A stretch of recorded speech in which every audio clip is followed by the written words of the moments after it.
Ndabaramukije bakunzi ba radio ijwi ry'ugwaruka kaze mu makuru yo kuri uyu wa kabiri igenekerezo rya 12 ukwezi kw'icenda umwaka wa 2023 aho tuza kurabira hamwe hariya ibivugwa muri Korea ya ruguru.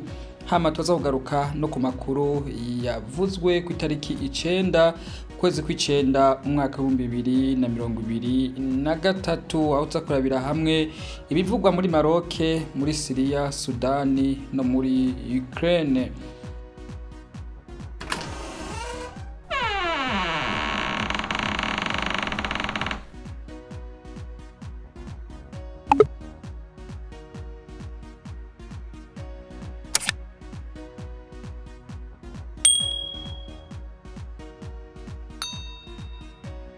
Ewe ijwi ry'ugwaruka ukuntu itaye indero y'ugwaruka ntawe utokumviriza.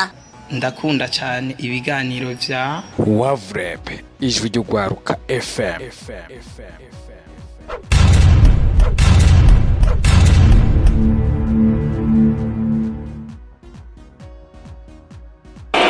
Ndongeye kubaramutsa no kubaha ikaze muri ano makuru yo kuri wa kabiri igenekerezo rya 12 ukwezi kw'icenda umwaka wa 2023. Umuyobozi wa Korea ya ruguru Kim yoba yaravuye mu mugwa mukuru wa Pyongyang yerekeza mu Burusiya mu nama izoba iteguwe cyane na Perezida w'u Burusiya Vladimir Putin. Noneho CNNDC iraba intumbero ya NASA yo gukora oxygene kuri Mars ishobora kuba intambwe yegereje kugira ngo abantu babeyo.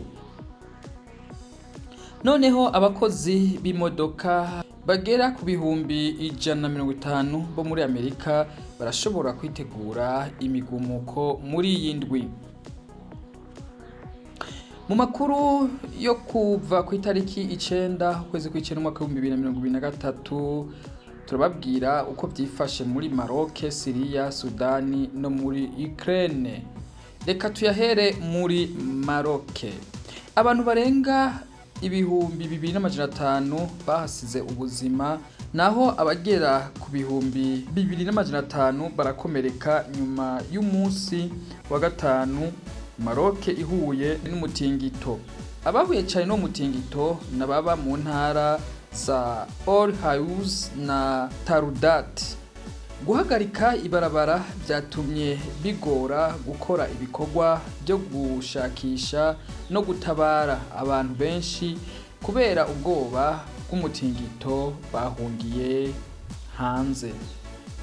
Abategetsi ba Maroc bariko barakurikirana ibikorwa byo gutabara bashizeho uburyo bwo gutabara igihugu. Inzego zishinzwe guhagararira abanyagihugu barungitswe mu rwego rwo kongera ububiko bw'amaraso no gufasha mu kuronsa abantu basinzikajwe n'uwo mutingito.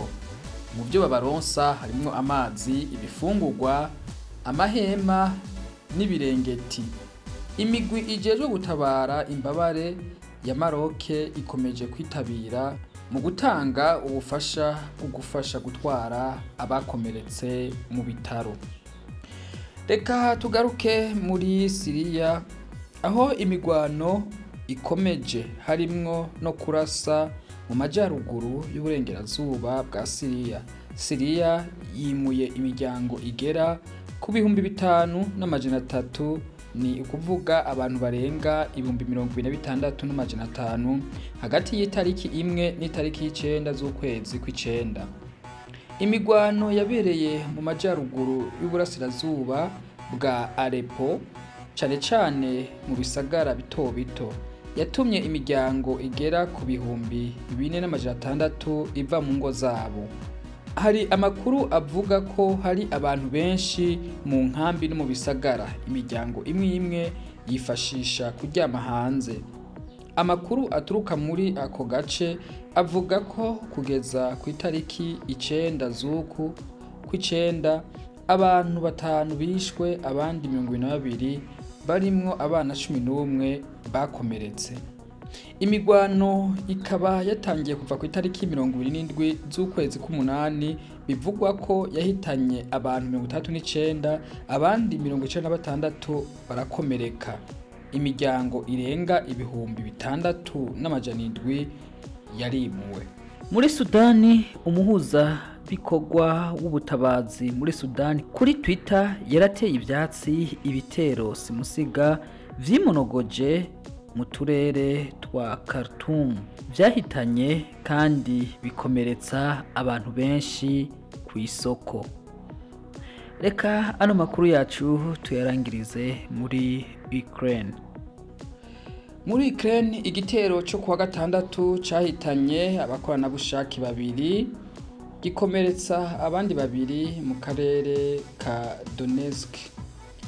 Mu ijambo ryiwe, umuhuza bikorwa ajejwe gutabara Denise Brown yavuze ko abakorerabushake cyane abenegihugu ariko n'abanyamahanga bagiye gukora ibishoboka byose kugira batange ubutabazi ku banyagihugu bahuye n'ibibazo, kandi abanyagihugu bakingigwe n'amategeko mpuzamakungu akingira ikiremwa muntu, kandi hagomba gushigwaho ingufu zose kugira ngo umutekano wabo ubeho. Bakunzi b'ibiganiro bya radio y'urwaruka, ahantu tugarukije amakuru yacu, reka tubashimire mwebwe mwadukurikiranye hirya no hino, tubashimira ukuntu mudahengeshanya gukurikirana ibiganiro bya radio ijwi ry'urwaruka. Ewe ijwi ry'urwaruka, ukuntu itaye indero y'urwaruka ntawe utokumviriza. ndakunda cyane ibiganiro vya Wavrep ijwi ry'urwaruka FM.